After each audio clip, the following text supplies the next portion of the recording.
মহান আল্লাহ তাআলা এই মহাবিশ্ব সৃষ্টি করেছেন এবং আদম আলাইহিসসালামের মাধ্যমে এই দুনিয়াতে মানব জীবনের সূচনা করেছেন। এইভাবে মহান আল্লাহ তাআলা পৃথিবীতে অসংখ্য সম্প্রদায় সৃষ্টি করেছেন এবং মানব জাতির হেদায়েতের জন্য অসংখ্য নবী রাসূল পাঠিয়েছেন।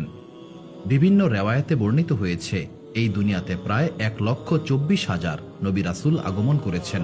এরপর মহান আল্লাহ তাআলা নবী করিম সাল্লাল্লাহু আলাইহি ওয়াসাল্লামকে সর্বশেষ নবী হিসেবে পাঠিয়ে নবুয়তের ধারাকে সমাপ্ত করেছেন। নবী করিম সাল্লাল্লাহু আলাইহি ওয়াসাল্লামের পরে আর কোনো নবী আসবেন না।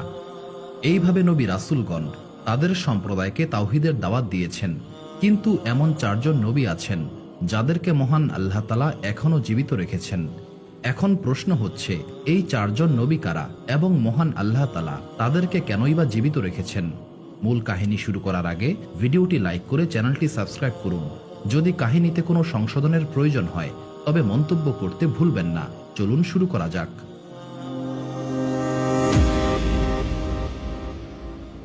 প্রথম নবী যিনি জীবিত রয়েছেন বলে পবিত্র কুরআনে উল্লেখ করা হয়েছে তিনি হচ্ছেন ঈসা ইবনে মারিয়াম আলাইহিসসালাম।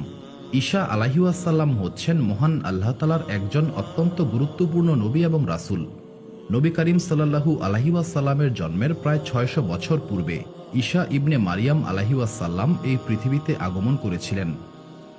বনি ইসরায়েল সম্প্রদায় ঈসা ইবনে মারিয়াম আলাইহিসসালামকে হত্যা করার ষড়যন্ত্রে লিপ্ত হয়েছিল, কিন্তু মহান আল্লাহ তাআলা তার অশেষ কুদরতে ঈসা ইবনে মারিয়াম আলাইহিসসালামকে রক্ষা করেছিলেন। মহান আল্লাহ তাআলা তাকে জীবিত অবস্থাতেই আসমানে উঠিয়ে নিয়েছিলেন। পবিত্র কুরআন এবং হাদিসে সুস্পষ্টভাবে বলা হয়েছে ঈসা ইবনে মারিয়াম আলাইহিসসালাম কিয়ামতের পূর্বে আবারও পৃথিবীতে আসবেন।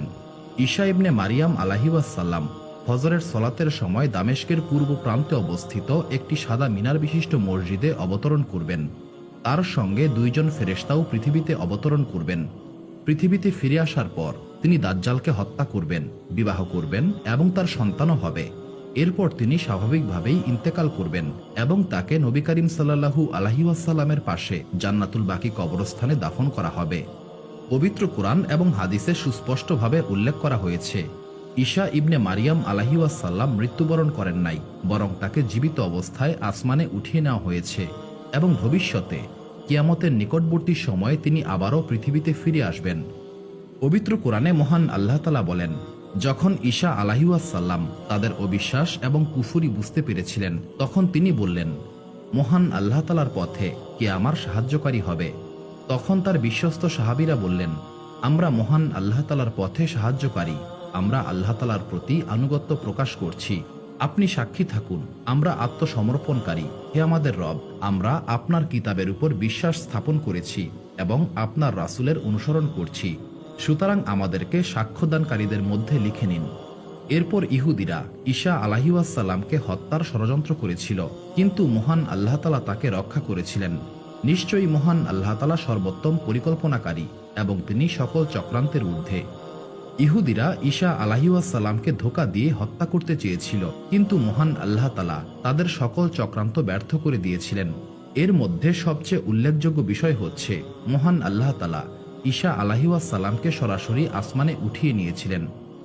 ইতিহাস থেকে জানা যায় তৎকালীন জেরুজালেমের বাদশাহ ইহুদিদের পরামর্শ অনুসারে ঈসা আলাইহিসসালামকে হত্যা করার সিদ্ধান্ত নিয়েছিল।